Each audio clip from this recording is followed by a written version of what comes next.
وَمَن يَعْصِ اللَّهَ وَرَسُولَهُ وَيَتَعَدَّ حُدُودَهُ يُدْخِلْهُ نَارًا خَالِدًا فِيهَا، لیکن جو اللہ اور اس کے رسول کی نافرمانی کرے گا، مطلب اللہ اور اللہ کے رسول کی نہیں مانے گا، تو اللہ تبارک و تعالیٰ اس کو جہنم میں داخل کریں گے جس میں وہ ہمیشہ جلتا رہے گا۔ وَلَهُ عَذَابٌ مُّهِينٌ، اور اس کو ذلیل کر دینے والا عذاب دیا جائے گا، ایسا عذاب جو اس کو ذلیل کر دے۔ کہ بسا اوقات ایک چیز کا ہم زبان سے تو اقرار کرتے ہیں کہ بھائی ہم مانتے ہیں،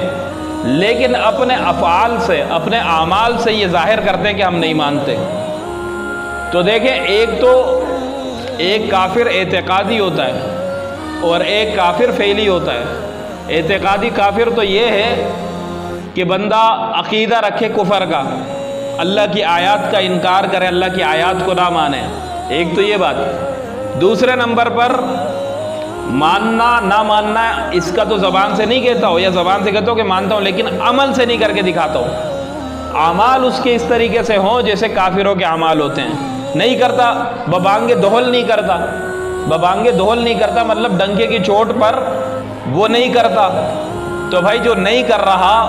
تو اللہ معافی دے، جو اس طریقے سے کھلم کھلا گناہ کا کام کر رہا ہے اور برائی کے اوپر اور فحش کاموں کے اوپر جرت کر رہا ہے، تو گویا وہ اپنے عمل سے یہ دکھا رہا ہے کہ میں نہیں مانتا ہوں اس شریعت کو، الیاذ باللہ، میں اس دین کو نہیں مانتا ہوں، تبھی تو میں اس طریقے سے کر رہا ہوں۔ کہ ایک مسلمان کا تو یہ طریقہ کار نہیں ہوتا کہ وہ اسلام کی کسی شعار کا مذاق اڑائے، اسلام کی کسی بھی شعار کا مذاق اڑائے، اسلام کے کسی حکم کا مذاق اڑائے اور کھلم کھلا گناہ کرے اور ببانگ دہل کرے اور اس پر جرت کرے، تو یہ ایک طریقے سے ہم اپنے فعل سے یہ چیز کر کے دکھا رہے ہیں کہ بھائی ہم نہیں مانتے۔ تو اللہ تبارک و تعالیٰ نے یہ بھی فرمایا کہ وَمَن يَعْصِ اللَّهَ وَرَسُولَهُ، جو اللہ اور اللہ کے رسول کی نافرمانی کرتا ہے، اور ادھر عصیان کا ذکر کیا ہے۔ اور دیکھیں، اہل سنت والجماعت کا مسلمہ یہ عقیدہ ہے کہ عصات جو ہیں، یعنی گناہ کبیرہ کے جو مرتکبین ہیں، ان کو عاصی کہا جاتا ہے، ان کی جمع عصات ہے۔ یہ جو ہے ان کی توبہ قبول ہے۔ اہل سنت والجماعت کا یہ عقیدہ اور مذہب ہے، جو گناہ کبیرہ کا مرتکب ہو جائے، کوئی بھی بڑا گناہ کر لے، تو اس کی توبہ قبول ہے، اس کی توبہ قبول ہے۔ لیکن ادھر اللہ تبارک مطلب توبہ قبول ہے، مخلد فی النار نہیں ہے، جہنم میں ہمیشہ نہیں جلے گا، تھوڑے عرصے کے لیے۔ کتنا عرصہ اللہ کے علم میں، اس میں جل کر پھر جلنے کے بعد جنت میں آ جائے گا۔ لیکن ادھر اللہ تبارک و تعالیٰ نے کیا فرمایا؟ وَمَن يَعْصِ اللَّهَ وَرَسُولَهُ وَيَتَعَدَّ حُدُودَهُ يُدْخِلْهُ نَارًا خَالِدًا فِيهَا، کہ جو اللہ اور اللہ کے رسول کی نافرمانی کرے گا، اللہ تبارک و تعالیٰ اس کو آگ میں داخل کریں گے جس میں وہ ہمیشہ رہے گا، خالداً فیہا، ہمیشہ رہے گا۔ ادھر اللہ تبارک و تعالیٰ یہ بیان فرما رہے کہ جو نافرمانی کرے گا اللہ اور اللہ کے رسول کی، تو وہ جہنم میں داخل کیا جائے گا اور اس جہنم کی آگ میں وہ ہمیشہ جلتا رہے گا۔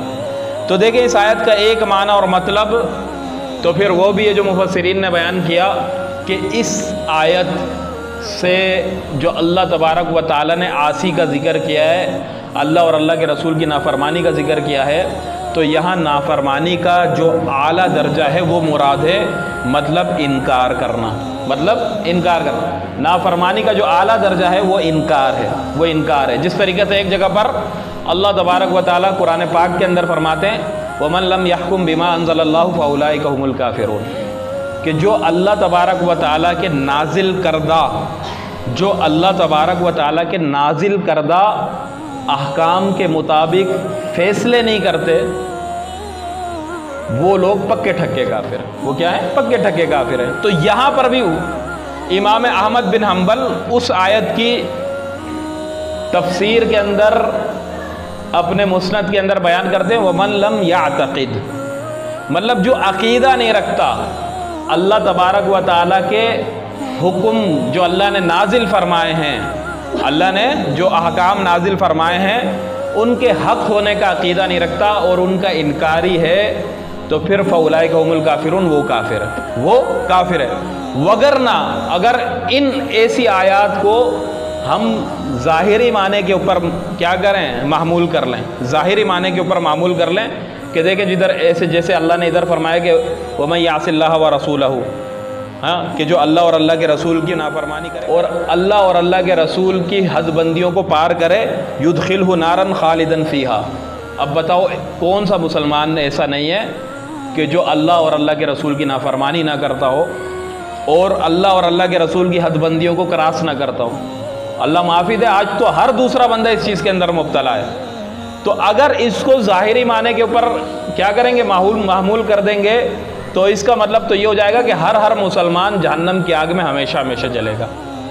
ہمیشہ ہمیشہ جلے گا۔ تبھی ائمہ اہل سنت نے ان کی کیا کی تفسیر بیان کر دی کہ بھائی اس سے مطلب یہ ہے کہ جو اللہ اور اللہ کے رسول کے احکامات کو اور ان نے جو حد بندیاں کی ان کو حق نہ مانتا ہو اور ان کا انکار کرتا ہو تو وہ تو کافر ہے۔ ہاں عمل سے نہیں کرتا ہو،